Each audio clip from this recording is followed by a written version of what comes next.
Hi everyone, I'm Mercedes Garcia and I'm going to make a summary about one of the points that are in our book, which is point 4, early modern English. And at the same time, I'm going to answer the questions that appear in this chapter. So first of all, we have to consider the idea of language, that the idea of languages that we have nowadays was not the same idea of languages that previous ages had. So nowadays, French, Spanish, Italian, Portuguese, they are all established languages. They all have their own history, their own literature, their own grammar. They are the established language of the nation, and they are used for the government, by the government, by the education. But this idea of national languages, this idea of established languages, didn't appear until the Renaissance.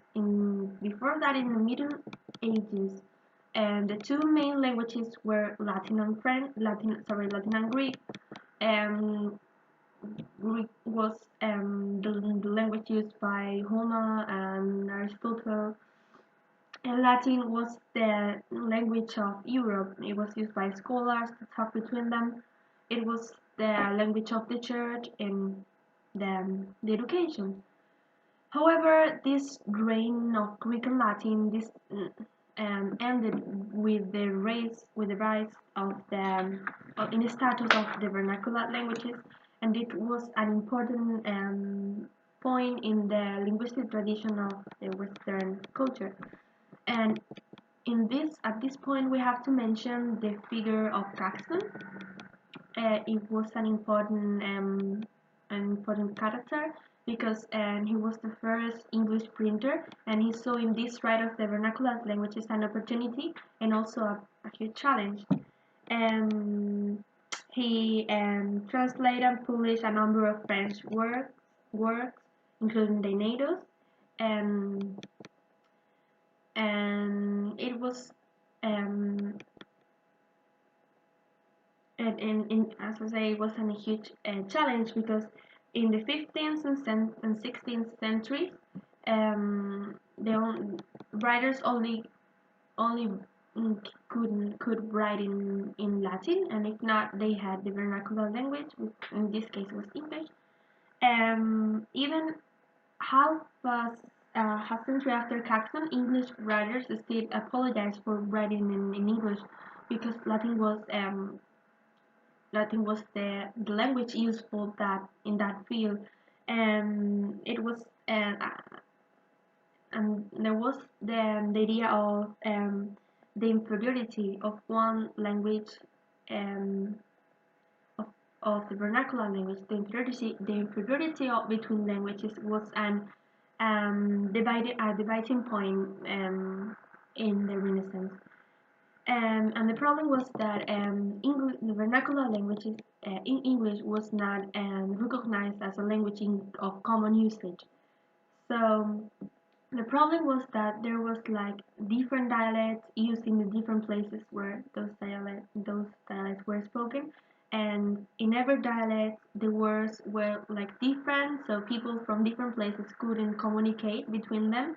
And one of the examples that Caxton gives are the word eggs, and the, some people call them eggs, others call them Aiden, so they couldn't understand each other. So it was a huge problem for Caxton. He for the first time saw that this was a real problem. But and the problem was that there was not an established alphabet, there was not a dictionary, there was not a grammar, so he couldn't use these resources to see a established language. Um, this problem was solved since antiquity, and that there was not uh, there were like different dialects, different orthographies, and different generations. And the problem was that all those different dialects were at the same time in a continued change. So it, it was even worse. And the problem was that the printing, the new technology, needed an established language, needed an established language, because if he printed in a language that not all the people couldn't understand, it was in vain. There was no communication. Um, so printing was a communication technology, and it needed an uniformity in between languages, and there was none in Europe. So Caxton realized that either he himself or the technology he was introducing were to play a key role in solving the problem of this linguistic diversity.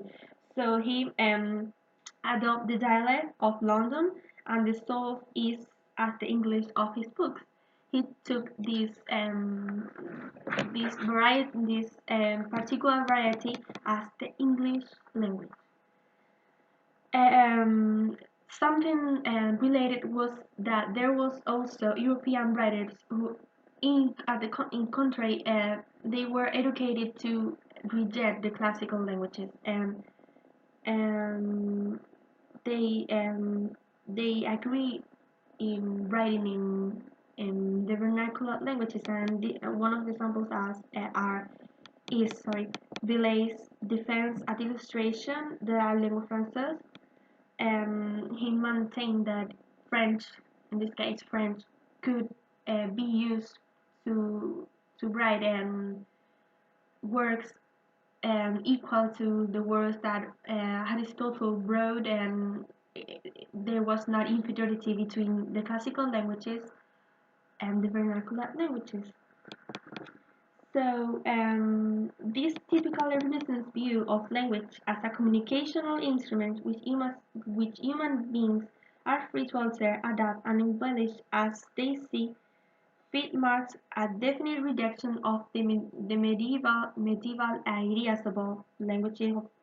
The attitude of language was completely different, was a new view about the vernacular languages, and language didn't language changed the communication between people, but it also has had an geographical impact, because for the first time it became essential for a nation to have their own national language in order to secure proper recognition as a nation. Language was not only a way to communicate between people, it was also a symbol of a nation, of the nation of a people who spoke the same language.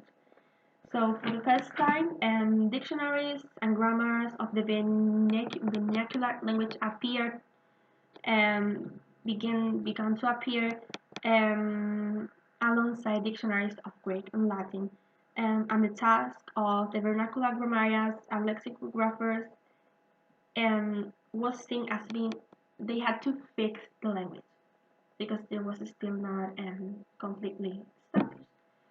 So Caxton was a very important figure, not only in technology, because he also was a printer, but he also helped to eliminate the vacillations and inconsistencies um, of of the languages. Um, and after centuries of fragmentation between languages, and also between the same languages, and also between the nations, uh, Europe has last awoken to a new sense of connection between linguistic identity and political identity. They were both connected, language and nation. So it appears the idea of the nationhood with a language. So that's all. Thank you. Bye.